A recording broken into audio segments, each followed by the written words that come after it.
Okay, so we're in one of the most nondescript parts of Longines because all we see are files. But the truth is, inside these files, there's some amazing, amazing things. And they have parts that are over a century old, and they've been able to keep them, they say, because for one thing, they never moved, they never really closed, so they have all the parts. So what's your oldest stuff? This part is from really the beginning of the brand. Oh wow. Oh wow. So these boxes are from 1867, and this is how deeply geeky they are in keeping all their stuff together. I know. So when I asked what his favorite parts were in this whole place, he smiled and he said the 13ZN. The 13ZN is one of the more important movements for watchmaking and clearly for Longines. They have sapphires, so that's the oldest thing they've got here right now. We're looking. Look at the handwriting on this. Can we open one? No. Yeah, of course. Oh. Okay. Pick one. Let's find a 100-year-old rock. You know, this one, for example, it's an old technology. At the end of the 19th century, old stones were synthetic, but we still have real stone. Real rubies, and this one, for example, is sapphire. It's a real sapphire. It's a blue sapphire. Jewels. Yeah. Yeah. Yeah, it was. That's incredible. That's your part of the job description. You have to have good penmanship. And it's all documented. Okay, it's all documented, but it's not archived. So on each thing, there's a note.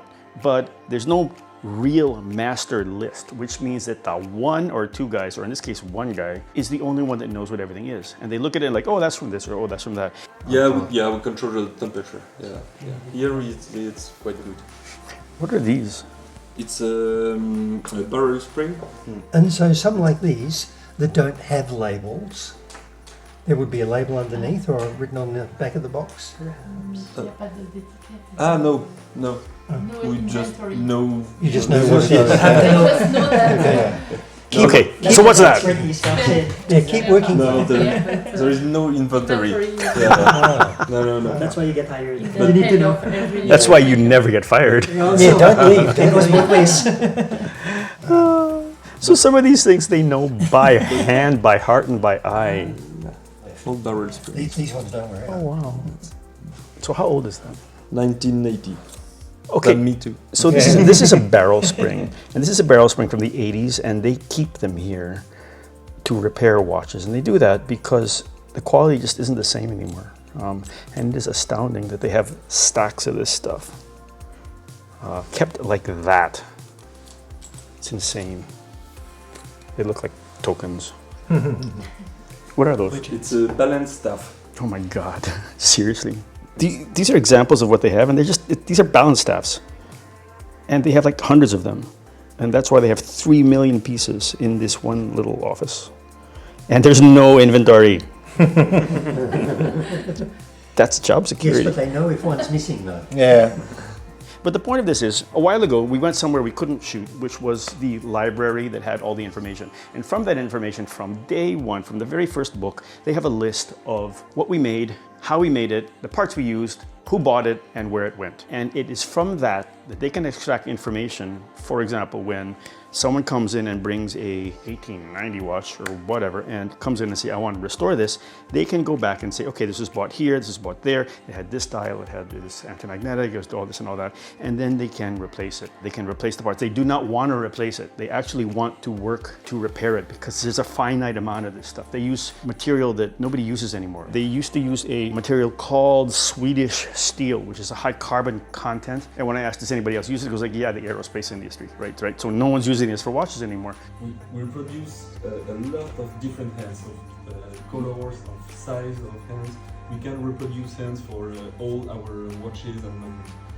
So we take great care about hands, and of course we restore hands too. Look at how ornate some of these hands are. And as they said, if they ask someone to supply them now, the supplier will laugh in their face.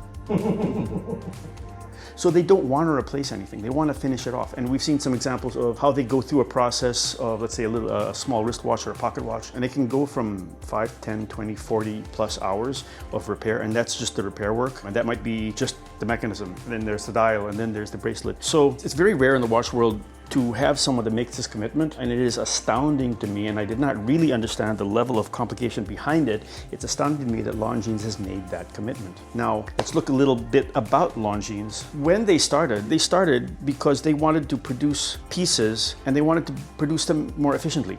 So they started using hydromechanical power from the nearby river. And so they started producing a large amount of watches efficiently, but very well done. So they chose better quality material. They chose to finish to a certain level and so on. And that's how they've done things. And so when we're looking at what they're doing now, look at the fact that they've been doing this for almost 200 years now, 194 as we speak. Think about that. It's an amazing connection they have to the past with a commitment to the future. It's just the coolest place in the whole building.